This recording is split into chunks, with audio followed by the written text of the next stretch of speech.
y me hace una súper especial ilusión. En primer lugar, porque viene a colación de lo que estamos hablando, de los datos científicos, investigación, enfermedades, porque lo patrocina Organon, que es una empresa justamente que es resultado de la escisión de otra empresa donde pusieron aquí todo lo que es relacionado con salud de la mujer, enfermedades que afectan a las mujeres, y también en particular porque tenemos como moderadora a Begoña Gandarias, que trabaja en AbbVie, y además ella formó parte como graduada de la primera edición honorífica que hicimos en el programa de desarrollo directivo en Aula Magna. Así que muchísimas gracias, Begoña, por estar. Me hace muchísima ilusión, ya lo sabes, tenerte. La voy a presentar y el resto, si queréis, os voy nombrando para que os podáis ir cogiendo asiento. Cristina Alcina, por parte de Organon. Soledad Matas, por parte de Sanofi. Inmaculada Mora, de la Universidad Rey Juan Carlos I. Y, por último, Rebeca Sánchez, de Roche. Pues bien, como os decía, Begoña Gandarias es licenciada en Farmacia Multilingüe en la Universidad San Pablo CEU y posgraduada en Clinical Trial Management and Regulatory Compliance por la Universidad de Chicago. En 2020 realizó el programa de Desarrollo Ejecutivo en Aula Magna Business School y, además, en su pitch hay una parte del programa que le hacemos en directo con Silicon Valley y eligieron su pitch precisamente para la Semana de la Innovación que hubo en Silicon Valley. Hizo un gran trabajo. Y durante estos años ha trabajado también como monitora de ensayos clínicos en diferentes farmacéuticas de referencia en el sector siempre y desarrollando habilidades y conocimientos dentro de diferentes áreas terapéuticas y siempre con un especial interés en ser inclusiva también, con datos que sean representativos de la sociedad. Muchas gracias, Begoña. Todo tuyo. Buenos días a todas. Muchas gracias, Clara, por la presentación. Y nada, bueno, llevamos toda la mañana hablando de datos, ¿no?, de objetivos de desarrollo sostenible, inteligencia artificial. Y ahora vamos a pasar a este panel, que es de la digitalización y el data science en el servicio de la salud. Pero si me permitís, primero voy a presentar al gran panel que tenemos hoy aquí con nosotras. Cristina Alcina. Cristina es directora ejecutiva de negocio en Organon España, licenciada en farmacia por la Universidad Complutense, realizó un máster de ensayos clínicos en el Colegio Oficial de Farmacéuticos y es especialista en marketing farmacéutico por la UNED.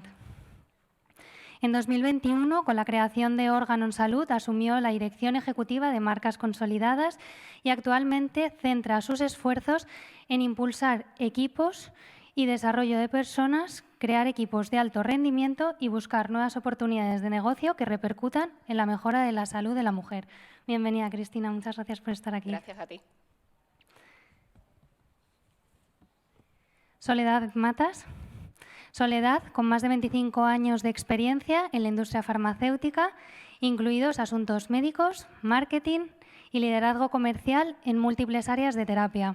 Soledad tiene la capacidad de establecer un fuerte pensamiento estratégico en equipos diversos y un nivel altamente matricial, transversal y multidisciplinario. Presenta una trayectoria exitosa en la gestión de equipos de asuntos médicos. También ha demostrado habilidades en la investigación clínica para evaluar y coordinar ensayos clínicos internacionales y estudios de investigación e innovación responsable. Muchas gracias por estar aquí, Soledad. Bienvenida. Gracias. Inmaculada Mora. Cuenta con más de 20 años de experiencia investigadora en análisis de datos y técnicas de aprendizaje automático, en campos de aplicación tan diversos como comunicaciones inalámbricas, visión artificial y salud. Inmaculada es ingeniera de telecomunicación por la Universidad Politécnica de Valencia, doctora por la Universidad Carlos III de Madrid y catedrática en la Universidad Rey Juan Carlos. Dirige programas de formación y proyectos de investigación relacionados con la ciencia de datos y aprendizaje automático en el sector de la salud. Actualmente está haciendo una investigación que se centra en diseñar modelos que ayuden a predecir la evolución de estado de la salud, especialmente en pacientes crónicos. Muchas gracias por estar aquí con nosotras, Inmaculada. Muchas gracias, Begoña. Y tenemos también a Rebeca Sánchez, graduada en Farmacia y Biotecnología, también realizó un posgrado experto en industria farmacéutica en una colaboración Roche-CEU, consiguiendo conocimientos sobre finanzas, marketing, ventas y negociación. En el sector farmacéutico ha desempeñado puestos en el Departamento de Comunicación y Pacientes, donde, además de una experiencia humana y profesional muy positiva, adquirió una visión transversal y completa de la compañía al trabajar con diferentes equipos. También en el departamento médico, como Personalized Healthcare Medical Scientific Liaison en el área de biomarcadores predictivos de oncología. Bienvenida. Gracias. Bueno, pues muchas gracias a todas por estar aquí. Ya sin más dilación pasamos a este panel. Y bueno, con la aparición de las nuevas tecnologías ha revolucionado el sector de la salud, siendo el Big Data uno de los avances más significativos en este ámbito. Y me pregunto, ¿qué beneficios ha supuesto esta evolución tecnológica en el sector de la salud? No sé, es una pregunta abierta, podéis comentar. Bueno, si os parece, como ingeniera de Teleco, comienzo respondiendo yo. A ver, la evolución del sector salud, la parte tecnológica lleva ya muchísimos años, lleva varias décadas, de hecho. Podemos hablar desde los primeros sistemas informáticos que se realizaron para estructurar la historia clínica, que podrían considerarse inicialmente como repositorios de datos, los sistemas de imagen médica, que han supuesto también una revolución en todo el diagnóstico y ayuda al diagnóstico, y luego desarrollando incluso estos sistemas, pues sistemas de navegación cardíaca que comentábamos antes en la charla previa con el resto de panelistas, que, por ejemplo, pues permiten realizar mapas electroanatómicos tridimensionales de la cavidad cardíaca y ayudar a los expertos clínicos en el tratamiento de taquicardias o de fibrilación auricular para dirigir los catéteres para eliminar la conducción en determinadas partes del corazón. También se puede hablar de cirugía robótica, en la que el cirujano, las manos del cirujano no son las que operan directamente, sino que el cirujano es quien controla un robot y controla los movimientos de la mano, de la muñeca y de los dedos del robot. En este caso no son sistemas que toman decisiones autónomas, sino que básicamente obedecen órdenes, pero ha supuesto también, por supuesto, una revolución. Y luego está la integración de todas estas tecnologías con lo que yo llamo, se conoce también así como el Big Bang Data, que combinan técnicas de aprendizaje automático y de inteligencia artificial con grandes repositorios de datos y que pues, permiten ofrecer otro tipo de soluciones tecnológicas. Por citar un par de ellas, pues, por ejemplo, la combinación de técnicas de aprendizaje automático con procesamiento de lenguaje natural para hacer una codificación adecuada de la narrativa que los clínicos ponen en las historias clínicas electrónicas y a partir de las cuales pues, se pueden extraer muchos datos y mucho conocimiento y que es necesaria esa codificación. En otro escenario diferente también pues, podemos hablar por ejemplo, de enfermedades cardiovasculares, también hay iniciativas de startups, incluso startups madrileñas, hay alguna de ellas, en las que es fundamental, y yo aquí sí que quiero hacer énfasis en la colaboración de experto clínico, en este caso un cardiólogo, con científicos de datos, ingenieros, expertos en tecnología, que unen esfuerzos para crear sinergias y ayudar al diagnóstico y a la predicción de eventos asociados a enfermedades cardiovasculares. Hay empresas que recogen los electrocardiogramas de los pacientes, los analizan en la nube y ofrecen el riesgo de que un determinado paciente pues, tenga una determinada enfermedad, una fibrilación auricular, con una determinada probabilidad. Y a partir de ahí, generar alertas. Pues todos estos sistemas, desde luego, están suponiendo una revolución en el ámbito. No obstante, a pesar de todos estos avances, yo creo que estamos en los albores. Creo que estamos en los albores de esta revolución tecnológica. Creo que todavía no estamos extrayendo todo el conocimiento que realmente hay en los datos y creo que es necesario hacer un cambio de paradigma del modo en el que estamos haciendo las cosas. Creo que la creación de equipos multidisciplinares es, como he comentado antes, fundamental. Debe haber una colaboración muy estrecha entre el experto en tecnología y la persona que formula la pregunta y que al final va a ser el usuario de ese modelo que se diseña con los datos, y que sin esa colaboración y sin esa sinergia, pues parte de las soluciones tecnológicas que se pueden ofrecer pues, pueden estar condenadas al fracaso. Qué interesante esto que comentas. No sé si queréis aportar algún Sí, comentario. a mí me gustaría añadir, con respecto a lo que has comentado, estoy completamente de acuerdo en el abordaje multidisciplinar, creo que es crítico. Y con respecto a lo que es la historia clínica electrónica, a pesar de que hemos evolucionado, que está ahí, también estoy contigo en la necesidad de estructurar cómo se recogen los datos para poder manejarlos de una manera más coherente y, por tanto, obtener mucho más valor de todo lo que se está recogiendo.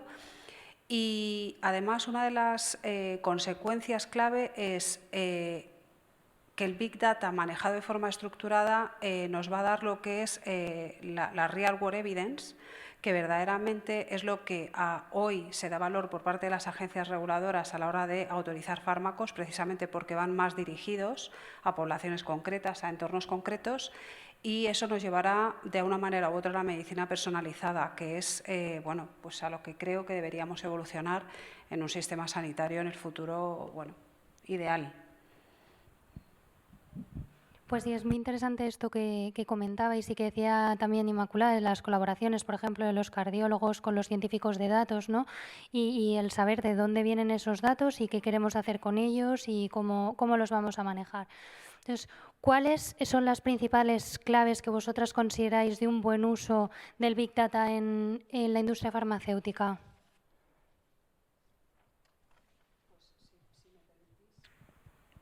Yo creo que, además de lo apuntado, lo que hay que crear es un ecosistema de todos los interlocutores que trabajan alrededor de los datos, la forma en la que se maneja, involucrando bueno, pues a las entidades comerciales, la industria farmacéutica, legislación clara que permita recoger todos estos datos de manera que proteja a los pacientes y que, por tanto, se sientan seguros a la hora de compartir. Los clínicos cada vez mejor formados para trabajar de esta otra manera y, por tanto, estructurar todos los datos y poder conseguir el valor. Estas preguntas que decían que hay que hacer las preguntas correctas para saber qué es lo que queremos. Es decir, la forma en la que yo creo que sería ideal trabajar es equipos multidisciplinares, creando ecosistemas en el que todas las partes involucradas, desde los gestores de los recursos económicos hasta los clínicos que tienen que tratar a los pacientes, estén sentados en la misma mesa. Tenemos mucho que aprender, estamos evolucionando, pero para mí es la única forma.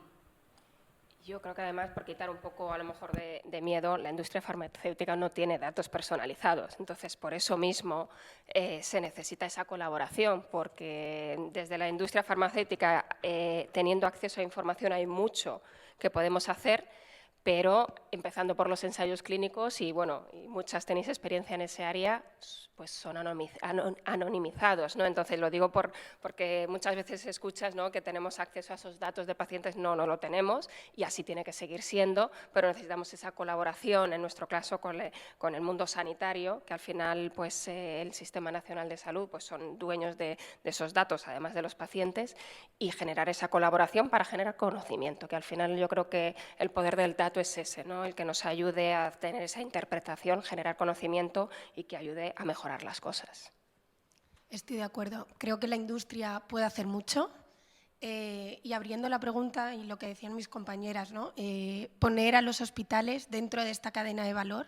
Creo que son los primeros que están generando datos, pero también se ha comentado en la mesa anterior, falta muchísima formación, no tienen conocimiento. Desde estoy generando datos, no tengo dónde almacenarlos, no tengo una nube, ¿qué hago con todo esto? ¿Cómo lo gestiono? Lo comentábamos antes también, los sistemas dentro de los hospitales de la historia electrónica a incluir un informe de secuenciación masiva en la historia electrónica, no son capaces. Tienen grandes problemas en generar todo esto. Los equipos multidisciplinares, que ha salido también un montón de veces durante el día de hoy. ¿Qué hacemos? Los ingenieros forman parte del grupo multidisciplinar con el oncólogo, el patólogo, el biólogo molecular. ¿Les ayudan a generar los algoritmos de inteligencia artificial? No están ahí, a día de hoy no están ahí porque no tienen un puesto para que estén ahí. Entonces yo creo que es mucho awareness, mucho trabajo, mucha formación, apoyarnos, como han dicho antes las compañeras, en otras empresas. Hay un mogollón de programas formativos que no llevan un coste asociado, que se pueden formar, pero creo que hay que empezar por el principio y que los hospitales, creo que hay que ayudarles mucho para que esto siga hacia adelante. Por añadir algo más, yo creo también que cuando se diseñan modelos, tanto en la industria farma o en cualquier otro tipo de modelo, es fundamental que el usuario final conozca las condiciones en las que se ha diseñado ese modelo. Por poner un ejemplo, es posible diseñar un producto farmacéutico utilizando pacientes únicamente a lo mejor del norte de Europa, que quizás tienen, por las condiciones ambientales, un déficit de vitamina D. Pues si luego ese modelo se va a aplicar en países mediterráneos, pues quizás a lo mejor no es el mejor modelo. Quiero decir, el usuario final, el clínico final, debiera conocer las condiciones en las que se ha diseñado un determinado producto para saber si realmente lo puede extrapolar o no. Y yo creo que proporcionar ese conocimiento al usuario final, al clínico final, es fundamental para, al final, que todos los productos asociados a la inteligencia artificial, al diseño de fármacos, etcétera, pues tengan una repercusión práctica, un impacto en el paciente y en el usuario que recomienda ese fármaco también. Pues sí, la verdad es que tenemos un largo recorrido por delante.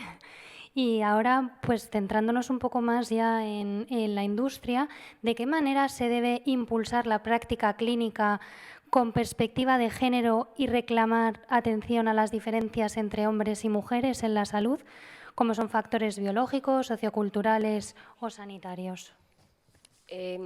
Bueno, es una pregunta muy amplia y creo que podíamos partir pues, evidenciando que las mujeres somos el 50% de la población a nivel mundial, ¿no? Entonces, empezando por ahí, a nivel pues, de salud tenemos diferencias con los hombres, ¿no? Y esas diferencias, pues, un poco aludiendo a las tres claves que nos daban, ¿no? ¿Qué factores son? Las hay biológicas. Las biológicas quizás son las más fáciles, ¿no? de identificar. La primera diferencia biológica es la parte genética que te diferencia si eres de sexo masculino o femenino. Pero no es la única, pero al final el ser mujer pues, implica que tenemos cosas específicas de las mujeres. Sistema endocrino, hormonas. Tenemos también un tamaño diferente. Composición, índice de masa corporal, tenemos más grasa que los hombres. Entonces, tamaño de las arterias es más pequeño en general. Hay muchas diferencias biológicas que, paradójicamente, se siguen sin estudiar en la Facultad de Medicina y de Ciencias de la Salud, ¿no? Entonces, hay un recorrido amplísimo de trabajo para entender bien cuáles son esas diferencias biológicas y cómo eso impacta en bien la percepción de la salud o bien en algunas enfermedades, ¿no? Que transcurren de manera diferente. El diagnóstico es diferente, cómo transcurre la enfermedad, la respuesta a tratamientos y también en las anteriores ponencias, ¿no? Hablabais, ¿no? De esas diferencias pues, en los últimos tiempos, cómo están impactando, ¿no? Entonces, hay diferencias biológicas, hay diferencias, hay factores en el sistema sanitario que todavía hay que desarrollar muchísimo y, bueno, todas hemos ido al médico, ¿no? Y cuando te preguntan pues, si vas al cardiólogo o si vas al médico de atención primaria, factores de riesgo cardiovasculares, ¿cuáles son? Colesterol, hipertensión, tabaquismo, diabetes general. Rara vez preguntan edad en la que empezó la menopausia, si durante el embarazo has tenido diabetes gestacional, si tienes alguna enfermedad autoinmune, y hoy sabemos, por ejemplo, que una psoriasis tiene una incidencia directa en la enfermedad cardiovascular, cuándo fue la menarquia, todo eso y en cardiovascular, el mundo cardiovascular quizás sea el que ahora tiene más evidencias, pero no es normal que las historias clínicas, y hablando de esa estructura, se recoja. O, nos decía una cardióloga no hace mucho que en la parte en rehabilitación cardíaca, que es fundamental para evitar que tengas un segundo episodio, ¿no? Un infarto, un ictus, pues vieron que las mujeres casi no se apuntaban, hasta que empezaron a intentar entender por qué se apuntaban los hombres y no las mujeres, cuando es la primera causa de muerte, ¿no? El síndrome coronario agudo y tener un evento cardiovascular es la primera causa de muerte en la mujer, aunque hay gente que cree que es el cáncer de mama, ¿no? Por ejemplo. Entonces, no iban a rehabilitación cardíaca. ¿Por qué? Pues porque los horarios no les venían bien, porque iban a dejar a los nietos, tenían que hacer la comida. Entonces, cuando empezaron realmente a preguntar a qué hora podría usted venir, empezaron a ir las mujeres y hay centros específicos de rehabilitación cardíaca para la mujer. Entonces, esa es la parte del sistema sanitario que queda mucho por hacer, pero primero es por falta de formación, desinformación, el sistema sanitario no está preparado, ¿no? Y después tenemos, como no, toda la parte de aspectos socioculturales, que es inmensa, y ahí podríamos también estar horas hablando, ¿no? Entonces, ¿por qué afectan las enfermedades distinto a la mujer al hombre? ¿Por qué la mujer tiene una incidencia mayor de enfermedades del sistema nervioso central? Depresión, ansiedad. Muchas veces, y lo que se está viendo es que hay una incidencia sociocultural enorme, ¿no? De nivel de estrés, porque no solo trabajas, sino que haces muchas otras cosas y a lo mejor no lo tomamos de una manera diferente a cómo lo llevan los hombres, ¿no? Entonces, ha habido muchos avances a nivel socioculturales, todavía queda mucho, y todo eso hace que que haya que ver la salud con esa perspectiva, ¿no? Más global, tratando de entender al paciente, porque algún día llegaremos a esa medicina personalizada, ¿no? Pero yo creo que si al menos empezamos a entender las diferencias entre hombres y mujeres y a tratarlo como debemos tratarlo, pues ya sería un avance enorme, ¿no? Entonces, bueno, como resumen, yo creo que eso puede ser, porque es un campo de estudio, yo creo que apasionante y que cada vez vemos más información, pero es amplísimo. Voy a añadir que empecemos por recoger los datos antes, de forma estructurada, para no tener que preguntar después qué tipo de vida, cuál es tu estilo de vida. Entonces, si recogemos los datos antes y somos capaces de trabajar con nuestros compañeros ingenieros o los médicos con sus compañeros ingenieros para ver cuáles son los patrones, yo creo que mejoraremos. Entonces, todo está unido. Realmente, el problema es que, a pesar de que se invierte muchísimo en tecnología de la salud, de hecho los hospitales tienen partidas económicas, aún se sigue recogiendo todo de una manera masiva, semi o nada estructurada, y por tanto el valor final, que es una de las Vs del Big Data, no le estamos sacando el partido. Entonces, a ver si vamos creando esta manera de recogida estructurada que nos permita tomar decisiones y anticiparnos para evitar. O sea, prevenir todo esto que tú comentabas con buen criterio. Yo estoy totalmente de acuerdo con lo que están comentando en la mesa. Creo que la recogida de datos es fundamental. La utilidad final de un algoritmo depende de la calidad de los datos. De hecho, en Machine Learning hay un lema que es garbage in, garbage out, que básicamente lo que indica es que si a la entrada del modelo tienes datos que no tienen calidad, pues el resultado del modelo no es para nada confiable. Ahí en los datos, y esto se ha presentado en los paneles anteriores también, están los sesgos. O sea, los sesgos están en los datos, no están en los algoritmos. Los algoritmos lo que aprenden es la estadística que hay detrás de los datos. Entonces, si nosotros recogemos más datos de un tipo, pues el algoritmo aprende a discriminar mejor o aprende un mejor modelo de ese tipo de escenario. Entonces, si consideramos una diversidad suficientemente amplia y representativa de todos los posibles escenarios que hay, pues en ese caso la inteligencia artificial, el Big Data, podrá tener un impacto en la práctica clínica. Creo que ese es el camino. Bueno, por cerrar y completar, yo sí que creo que estoy totalmente de acuerdo con vosotras, pero todos esos factores que comentábamos al principio yo creo que tendrían que tener y que involucrarse también a la hora de investigación, ¿no? En un primer momento, en los ensayos clínicos, tener en cuenta todos estos factores que diferencian entre hombres y mujeres en género, Y así haremos posible que realmente en la práctica clínica sí que existan esas diferencias y sí que tratemos a todas las personas de manera individualizada y personalizada, ¿no? Que, como comentábamos antes, es un poco el foco y lo que se persigue a día de hoy. Pues sí, la verdad es que muy interesante todo lo que habéis comentado. Efectivamente, se tiende a medicina personalizada, pero tenemos mucha información todavía que descubrir y me parece que lo que comentabais que es fundamental, hablar entre los diferentes equipos, definir bien qué es lo que queremos y a dónde queremos llegar y bueno, pues nos iremos encontrando diferentes cosas en el camino que habrá que redirigir, pero bueno, por lo menos tener los puntos de partida y final claros al principio. Pues gracias.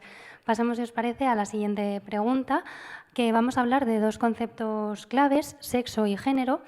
Si la atención sanitaria tuviera en cuenta las diferencias entre el cuerpo femenino y masculino, ¿el abordaje de la salud de la mujer sería mucho más integral? ¿Qué pensáis? Yo creo que sin duda. Sin duda, pues porque por cosas que hemos comentado anteriormente, y porque al final la salud no es solo, y aquí los médicos de atención primaria tienen mucho que hacer, ¿no? Porque al final son los que reciben pues, a la mayoría de los pacientes con una visión pues, amplia, ¿no? Que no es solo una especialidad. Pero también en las distintas especialidades existe la necesidad de esa interacción con otras, ¿no? Y volviendo al mundo de la cardiología, pues vemos la relación de cardiología y la parte de todo lo derivado de los tratamientos de cáncer, por ejemplo, ¿no? Que sabemos que hay tratamientos muy tóxicos que derivan en cardiopatías y tratamientos tóxicos que a veces son más tóxicos en las mujeres que en los hombres, pues porque biológicamente somos diferentes, ¿no? Y también cómo se distribuyen los fármacos, pues es distinto. Entonces, esa relación multidisciplinar es necesaria para entender realmente cuál es el problema de base de salud y cómo afecta al resto de órganos y al resto pues, también de especialidades. Entonces, yo creo que es muy importante pues, esa educación, esa formación y ese sistema que permita a unos hablar con otros para tener la mayor información posible y realmente ver a ese paciente de manera integral, ¿no? Y si es mujer, pues con sus diferencias derivadas de ser mujer, tanto por el sexo como por el género. Sí, un poco lo que comentábamos antes, ¿no? Del tema de los ensayos clínicos, ¿no? Que al final pues hay que ver un poco qué prevalencia hay en esa enfermedad para luego a la hora de realizar el análisis de los datos poder comparar cosas que tengan que son reales luego un en la vida sentido. real. Sí. Eso es, tengamos en cuenta y pongamos en contexto, ¿no? Que realmente la práctica clínica ha sido universal, no ha diferenciado entre género ni sexo, no ha diferenciado nada. Entonces, yo ligaría mucho con la anterior pregunta, donde habría que tener en cuenta no solo el género, sino todo el resto de factores para que la práctica clínica realmente se ajuste a la persona que tenemos delante. Y me gustaría añadir que hoy en día los registros prospectivos, que son los que recogen verdaderamente todos esos datos, que seamos capaces de generar una corriente de compartir datos. Si lo conseguimos entre todos, habrá muchísima más personalización y cuidado integral tanto para el hombre como para la mujer, porque ellos también tienen factores intrínsecos que varían la biodisponibilidad de los medicamentos, bueno, pues sus hábitos de vida también difieren. Aboguemos por registros prospectivos a largo plazo que sean capaces de recoger todo esto, porque las respuestas van a estar ahí de una manera absolutamente objetiva, con lo cual eliminamos los sesgos que luego se van a analizar en los algoritmos y, por tanto, obtendremos conclusiones más claras para diseñar unidades que además sean coste efectivas, porque no podemos pretender hoy en día que haya ensayos clínicos para un montón de poblaciones diferentes. Tendremos que aceptar que los ensayos clínicos sean lo más objetivos y que se diseñen de la forma más justa posible, pero los fármacos han de autorizarse y a veces pues, la parálisis por el análisis. Preferimos tener un tratamiento que no tenerlo, que tenerlo adaptado a mi perfil, rubia, alta y morena. No, yo creo que hay que ir haciendo el camino con estos registros que puedan evolucionar y que nos den todos esos datos. Es mi opinión desde el punto de vista de investigación. yo vuelvo a hacer énfasis otra vez en la recogida de datos. Creo que es fundamental, como comentaba ahora Soledad, hacer esa integración de distintas fuentes de datos y ahí, pues ahora mismo en el ámbito de salud yo creo que nos encontramos con un escollo fundamental, tanto en la parte clínica, la interoperabilidad de los sistemas de información hospitalaria y la integración de datos cuando hablamos de estudios multicéntricos, porque en muchas ocasiones la metodología de recogida de datos que hay depende de cada uno de los centros. Y luego, cuando todos esos datos se integran para intentar extraer el mayor conocimiento posible de ese Big Bang Data, pues nos encontramos con que a veces no es lo más adecuado unir directamente todas esas fuentes de datos, sino que están sesgados ya desde el origen. Entonces, establecer de común acuerdo una metodología adecuada de recogida de datos, yo creo que es fundamental para un avance en este sentido. Yo tengo experiencia personal en un registro de una enfermedad rara hematológica, que es una enfermedad que mata, y lo que se ha hecho es, dado que en nuestro país hay 150 pacientes, pero esos pacientes o se diagnostican y se tratan a tiempo o mueren, y de hecho es mucho más prevalente en la población femenina. Lo que se ha hecho a nivel internacional es diseñar los registros que tengan un mínimo de variables que se recogen de la misma manera, dejando una parte a criterio de cada uno de los países, y lo que se está consiguiendo verdaderamente es en una enfermedad rara en la que los médicos no tienen muchas opciones, en concreto hematólogos, de tratarla, están consiguiendo avanzar rápido. Es decir, yo creo que es sentarse a hablar lo que hablábamos, crear el foro y el ecosistema de trabajo, porque además a los gestores les tenemos que demostrar de una u otra manera, la industria, que esto va en beneficio del paciente, pero tampoco es inasumible desde el punto de vista económico.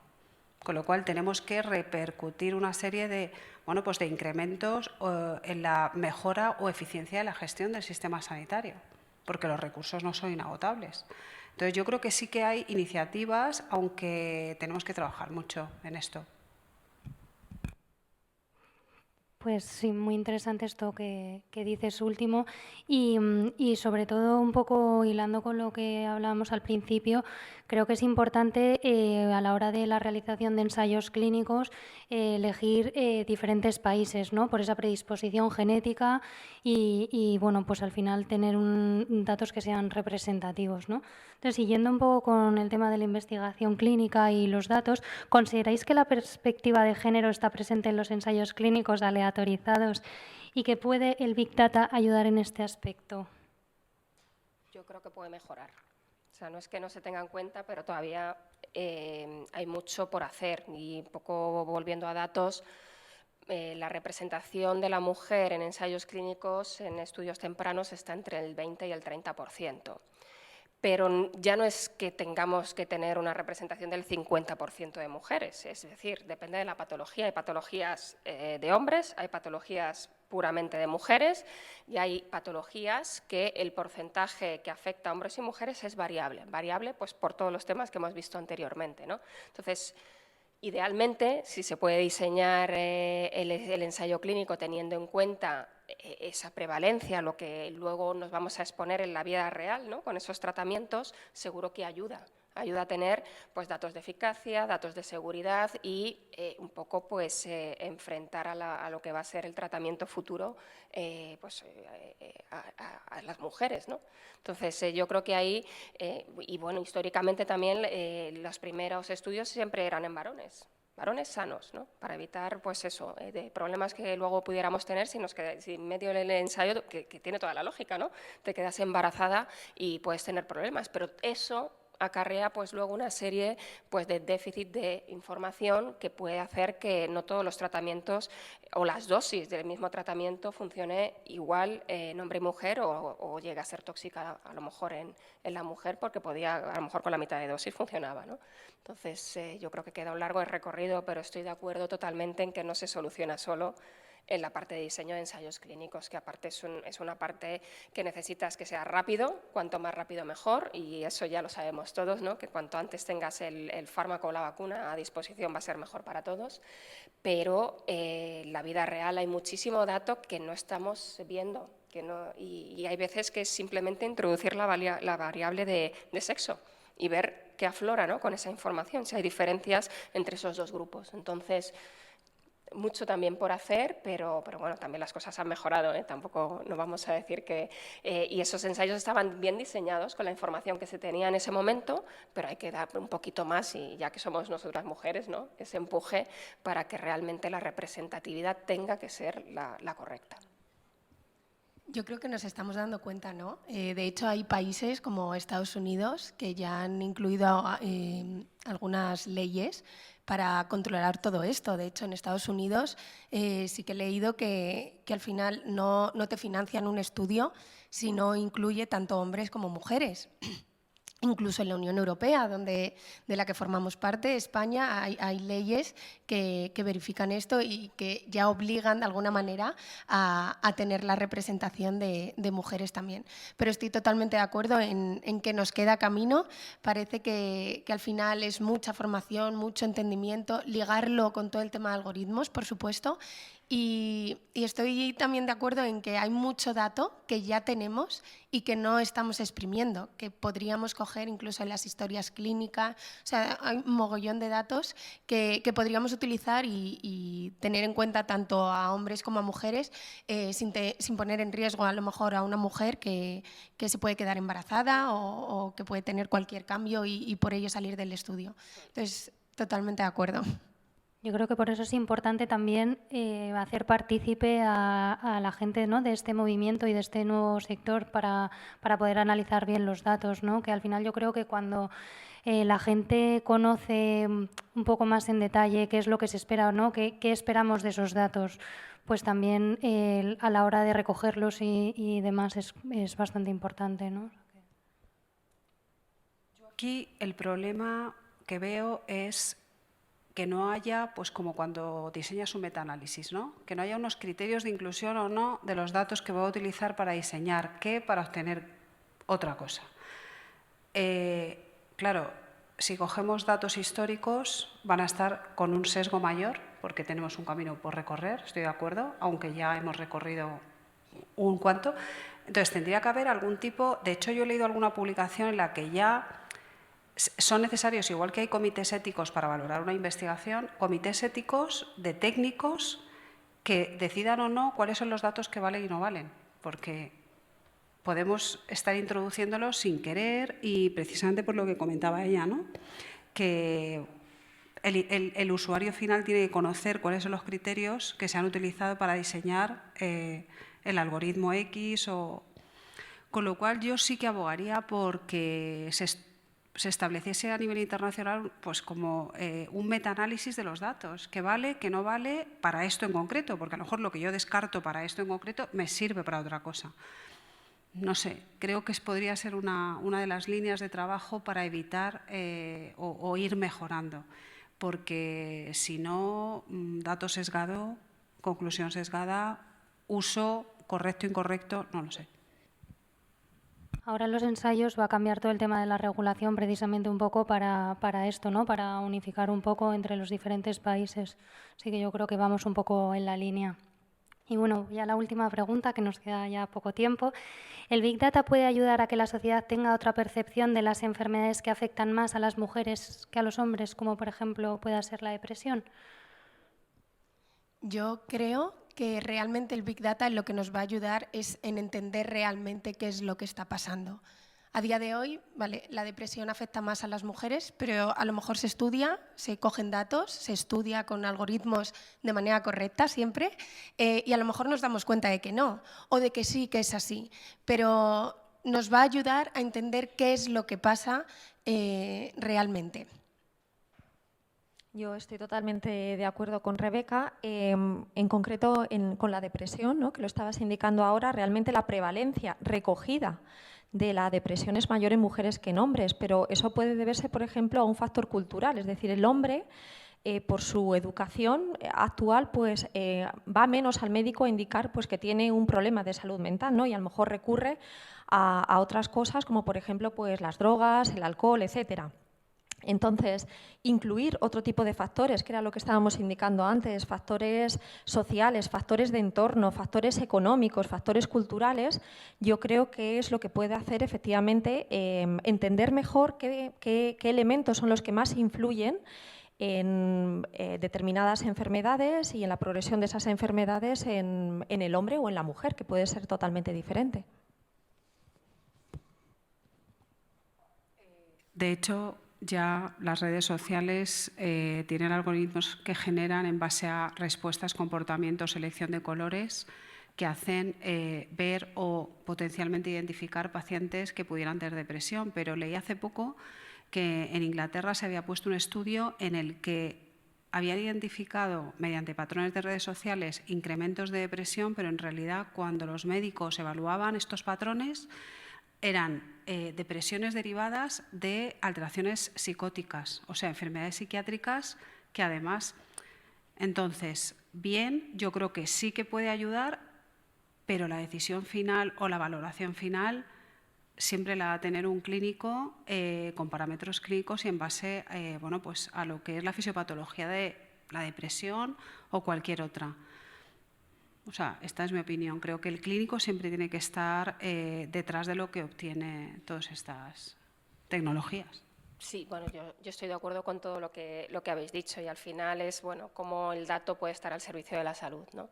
Y creo que seguimos en la revolución del dato y que nos puede ayudar muchísimo en muchas disciplinas del ámbito de la salud. Y leía, aparte este fin de semana, un artículo muy interesante, ¿no? Y hablaba de una genetista, que además es española, que hablaba del sexo de las células, ¿no? Que es ahora, y parece que las células tienen sexo y se comportan de manera diferente. Entonces estaban observando en ratones, bueno, en ratonas embarazadas, cómo los órganos se adaptaban y reaccionaban diferente, ¿no? Y parecía que el pulmón y el intestino crecían. Entonces, claro, eso es investigación básica y después lo extrapolas a la clínica y lo que querían empezar a mirar son imágenes. Entonces, recurrir a bancos de imágenes para ver qué ocurre con los órganos cuando nosotras estamos embarazadas, ¿no? Y ver cómo, y eso qué quiere decir y por qué ocurre, ¿no? Y si el intestino de la mujer crece en situaciones determinadas y el del hombre no. Entonces, y a mí me parece apasionante, ¿no? Porque se puede generar una cantidad de conocimiento y de datos al respecto que quizás sea una próxima revolución. Entonces, que nos puede ayudar, yo creo que muchísimo. Que seamos capaces de hacerlo bien y rápido es más complicado, ¿no? Pero bueno, el dato está ahí, la tecnología está ahí y es cuestión, pues, de seguir trabajándolo. Pues sí, tenemos un largo recorrido todavía, pero bueno, aprovechemos la información de la que ya tenemos en nuestras manos, ¿no? Para ya empezar a trabajar y ver un poco también, pues, hacia dónde nos queremos dirigir, ¿no? Pues nada, este panel ya llega a su final. Muchísimas gracias por vuestra preparación, aportación y toda la participación que habéis tenido en el panel. Gracias a la organización por este evento. Y gracias a Clara también por la invitación. Así que nada, bueno, pues sigamos trabajando en ello y yo creo que las mujeres somos bastante curiosas de manera innata, con lo cual esto lo vamos a seguir trasladando. Así que nada, yo creo que también gracias al Women in Data Science vamos a poner esto en conocimiento de otras mujeres. Muchas gracias. Gracias. Muchas gracias.